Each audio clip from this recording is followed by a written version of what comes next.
In a blatant show of party politics, the Health Secretary tried to defend the government's plan to spend 2 billion something on recruiting more for the NHS. In the clip I'm about to show you, Sophie Ridge actually asked the question that nobody else has. Where's the money coming from? And it was a good job of calling out the fact that it's uncosted and that if Labour had done this, they would have been all over it. This, to me, is just another blatant abuse of power and nothing but party politics. They make it all sound fancy like it's going to help the NHS, but all it is really is them knowing full well they're not winning the next general election, so they don't have to say where this money is going to come from, because it would just be Labour's problem. It's exactly the same as the free child places for nursery scheme. That's the one where it didn't actually come in until 2 budgets' time, although it was announced in this budget. And it's exactly the same. They're announcing it now and saying it's going to come in after the next election, and Labour are going to have to say they can't afford it because the Tories have wasted all the money. After leaving the country bankrupt, the Tories will then claim that Labour are rolling back on promises they made and trying to make Labour look bad. I know who loses really, and it's the NHS and patients.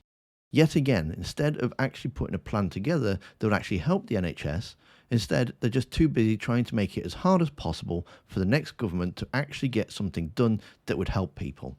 Pathetic. It really is, and it really boils my blood.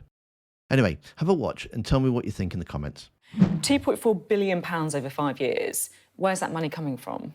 Well, it's through cross-government, through the Treasury. That was part of the discussions we had. And it signalled the Prime Minister and the Chancellor's personal support for this. What does that mean then? Is it more money to your department, or are you going to have to find it from NHS existing budgets, or is it borrowing? Where's it coming from? So this is additional money. It will be announced, as a former Chief Secretary, it'll be announced in the usual way through fiscal events. It ramps up because obviously one of the features of the workforce plan, and it is the biggest ever expansion in workforce training in the NHS. It's a hugely historic moment as we celebrate the 75th anniversary of the NHS, the fantastic achievements of the NHS. It's a major commitment from the government, and it reflects the Prime Minister's personal commitment to the NHS, coming from an NHS family. Both his parents worked in the NHS, and the Chancellor has long called for a long-term workforce plan. So it reflects their support. It's £2.4 billion of additional funding. That will be announced by the Chancellor in the usual way at the next fiscal event. So it's additional funding to the department. So I haven't heard any tax rises or spending cuts, so I'm assuming this sounds like it might be extra borrowing.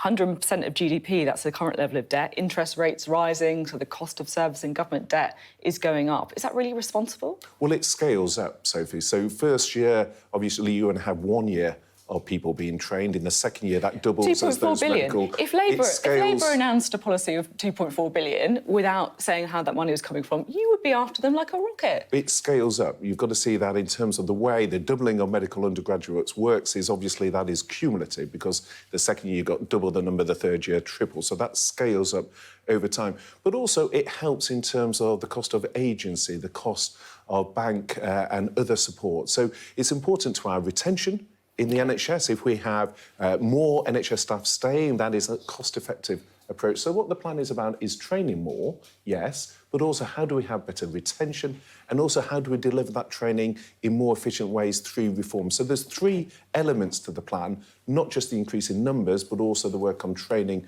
and reform. Steve Barclay is known for having car crash interviews, and here's another one on the screen with Sophie Ridge.